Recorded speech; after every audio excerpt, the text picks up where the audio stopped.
Hey, I'm Doug Rogers. I live in Lambton Shores, North Lambton Shores, and we're a kilometer off the shores of Lake Huron.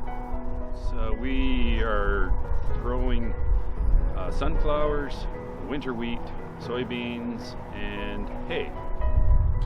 Because this soil is a Brisbane loam, so it's a lighter soil, drought prone, very highly susceptible to wind erosion and water erosion. Biostrips, that's we've been into cover crops for the last 10 years, and with the winter wheat in the rotation, everybody that no-tills understands the challenges trying to no-till into winter wheat.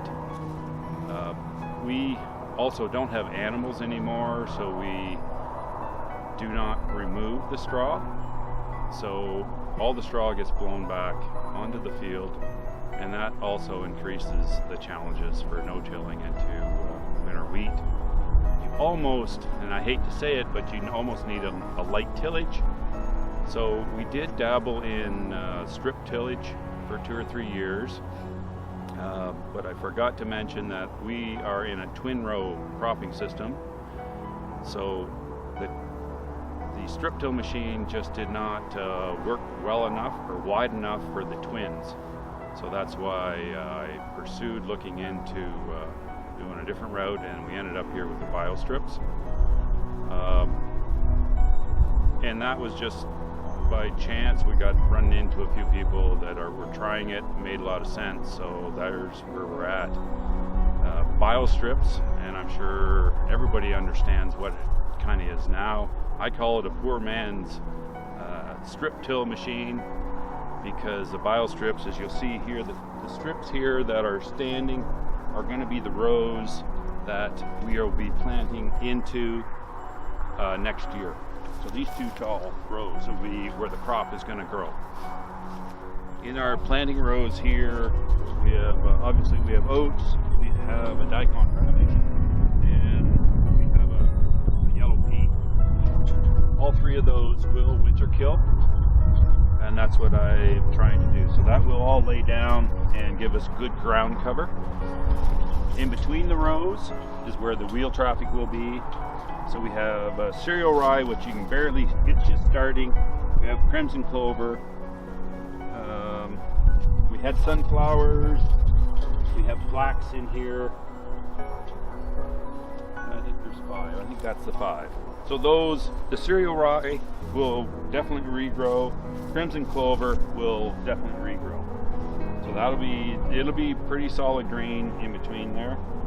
The other thing I didn't mention before, the way we've got it set up, it's the Biostrips can work out as a really nice pollinator species. So that's why I have a buckwheat into the blend. Buckwheat grows fast. Within 6 weeks, it produces seed. So it has a nice flower.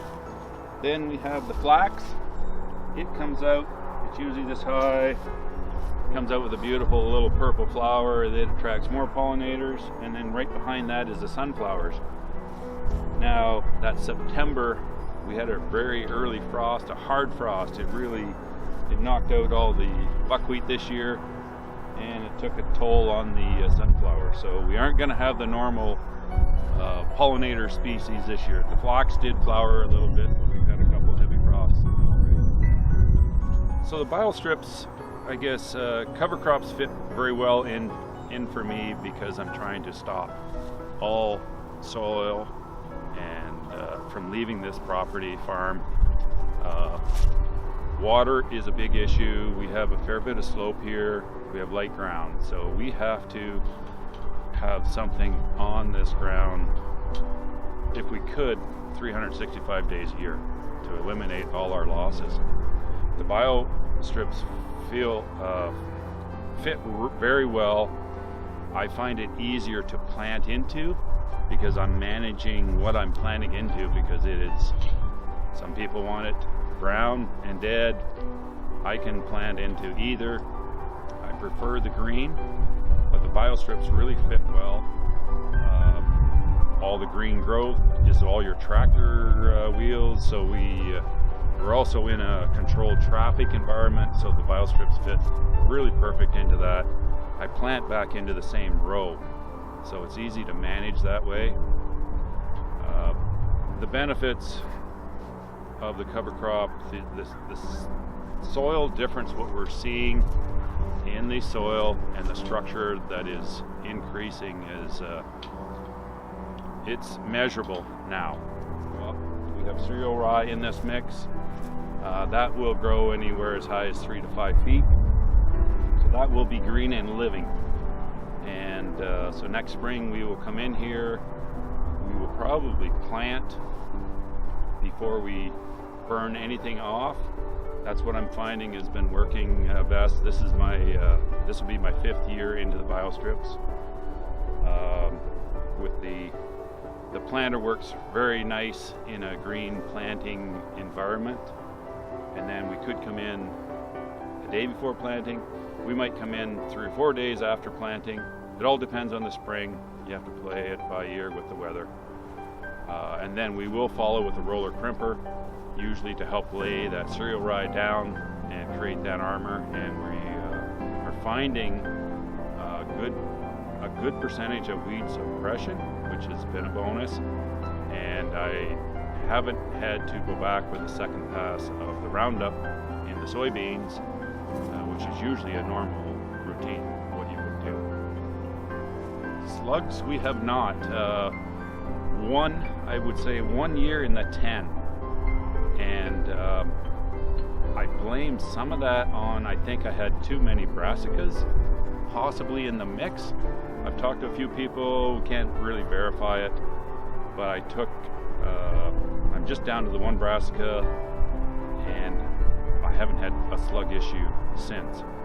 But also, with what we're doing, the biostrip is dead, the inner between the rows are green, so a slug is always going to go to something green and growing. So I think that's also helps in that slug environment. Lessons learned. I would say the biggest one, and I think most of the people you'll talk to that are into cover crops, is do not plant too thick. And that's how I learned the hard way the first couple of years. What we're looking at right now is 23 pounds to the acre. It's fairly light. I'm finding that's probably the magic number. It's working well for me. As you can see, the ground is covered. The sunlight is all, there's a leaf that's gathering all our sunlight and photosynthesize. That would be one of the biggest ones, I would say. Talk to people before you start, get a good feel on, don't get too thick, because if you get too thick, you're gonna have a bad experience, and that's never good. Well, it's a lot easier now than when I started, for sure. So that's the nice thing. We have a lot of people with a lot of information. We have Ann Verhollen that's gathering a lot of data now and good information. We have the internet. We have a lot of farmers that are willing to take their time if you have questions. So many more resources now than what we had 10 years ago, for sure. We did our own little towel outlet study, and it was kind of a eye-opening experience, I think, for myself, maybe for Jess too. The other nice thing about cover crops, what we're finding, the water infiltration is changing. Our soil is going to be able to hold more water, which is all good. What we found out of this tile outlet study, we had a crick where we had 4 different tillage operations, basically. We had a cover crop growing in the one, we had a no-till, we had a minimal till, and we had a conventional field that we could test the water out of these tile outlets. What was mind-blowing was we usually test it after a 1-inch rainfall or larger, but the conventional system coming out of the tile was dirty brown. The water samples coming out of the tile on my cover crop field were crystal clear, and even the no-till was fairly clear. The conservative till you could start to see the change that there was water impurities in there, which is topsoil. So just another important feature of cover crops, biostrips, I don't care, but we are seeing a lot different quality in our water exiting the farms, and that's pretty important, especially for myself because I'm only a kilometer from the shores of Lake Huron.